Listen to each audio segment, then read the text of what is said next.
ఆనందమునందు నిలబడతాడు పరమేశ్వరుడు. అందుకని కాశీయ్య భూతలంబునందు, ఈ పట్టణం ఇంత గొప్పది పార్వతి అని పరమేశ్వరుడు స్వయంగా పార్వతీదేవికి చెప్పాడు. ఈ పట్టణం యొక్క గొప్పతనం ఏమిటో తెలుసా అండి?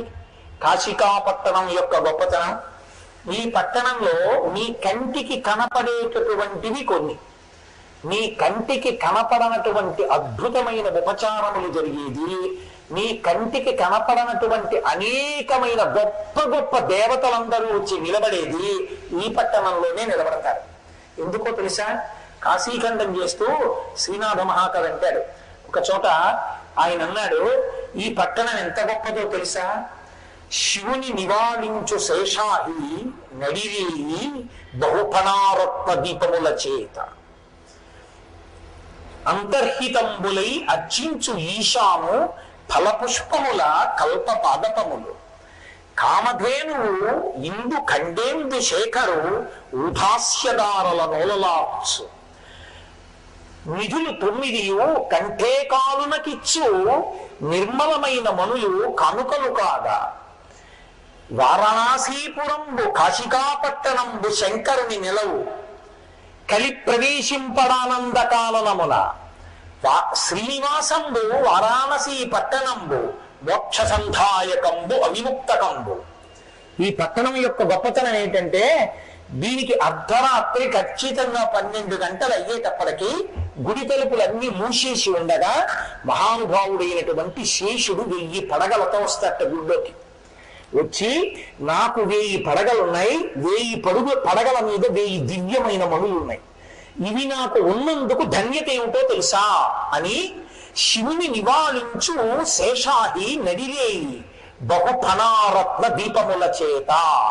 తెల్లవారే వరకు కార్తీక దీపాలను అందరూ పెట్టి వెళ్ళిపోయారు. ఈశ్వర, నేను పెడతా దీపాలు.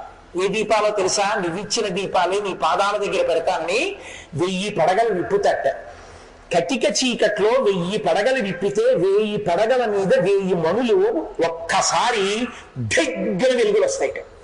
ఆ పడగలు పరమశివలింగం దగ్గర, విశ్వనాథలింగం దగ్గర దింపుతాడు. ఈ దీపాల కాంతులు ఆయన పాదాల మీద పడతాయి. పరమేశ్వర, నాకు 1000 పడగలు, పడగల మీద మణులు ఉన్నందుకు నిన్ను సేవించుకున్నానని వెళ్ళిపోతాట శేషుడు. అర్ధరాత్రి విశ్వనాథుణ్ణి శేషుడు 1000 పడగల మీద మణులతో దీపకాంతుల చేత సేవించే పట్టణం కాశికా పట్టణం.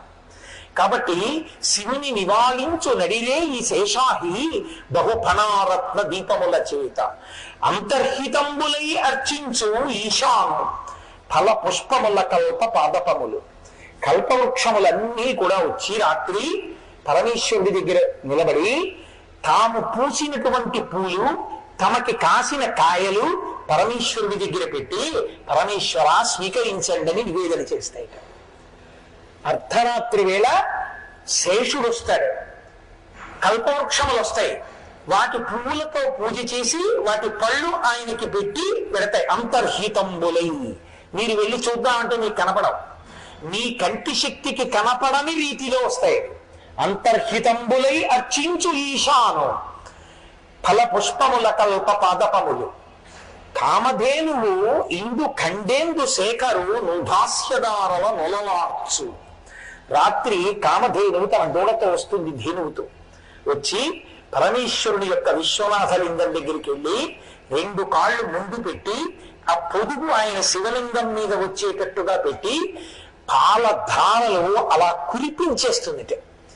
తెల్లటి పాలలో నల్లటి ఆ శివలింగం ఇలా తడిసి ముద్దయిపోయి పాలతో ఇలా నిండిపోయే వరకు పరమశివుడు, అబ్బా కామధేనువా, నాకు ఇంకా చాలు పరమశించిపోయాను అనేంత వరకు ఓలవారుస్తుంది టైంని, అలా విడిచిపెడుతుంది పాలు. కాబట్టి అక్కడ కామధేనువు నిలబడి అభిషేకం చేస్తుంది ఆయన. కామధేనువు ఇందు ఖండేందు మౌళి ఇందు ఖండేందు శేఖరు ముధాస్యదారల నొలలార్చు. అక్కడ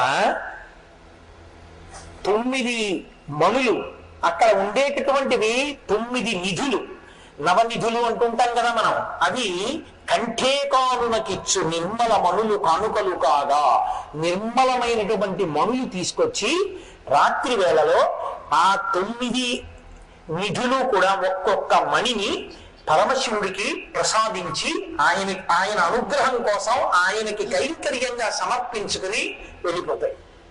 కాబట్టి నవనిధులు వచ్చి ఇక్కడ విశ్వనాథలింగాన్ని సేవిస్తూ ఉంటాయి. ఇది ఈ కాశికాపట్టణంబు శంకరుని నెలవు పరమశివుడికి చిరునామా చెప్పవలసి వచ్చిందనుకోండి, కైలాసం కాదు ఈ భూమండలం మీద ఏదో తెలుసా అండి, ఇదే శివ కాశీ అంటే వెళ్ళిపోతుంది. ఇదే ఆయన అడ్రస్. మీకు బాగా అర్థమయ్యేట్టు నేను మాట్లాడాలి అంటే, కాబట్టి ఆయన ఉండే ప్రదేశం, ఆయన తిరిగే ప్రదేశం, ఆయన తినే ప్రదేశం, ఆయన పార్వతీదేవితో కలిసి ఉండే ప్రదేశం ఇదే. ఆయన ఇక్కడ ఉంటాడు కాబట్టి 33 కోట్ల దేవతలు త్రిమూర్తుల్లో మిగిలిన వాళ్ళు ఇక్కడికి వచ్చి ఆయనతో మాట్లాడి ఆయన అనుగ్రహాన్ని పొంది వెడుతూ ఉంటారు ఇప్పుడు.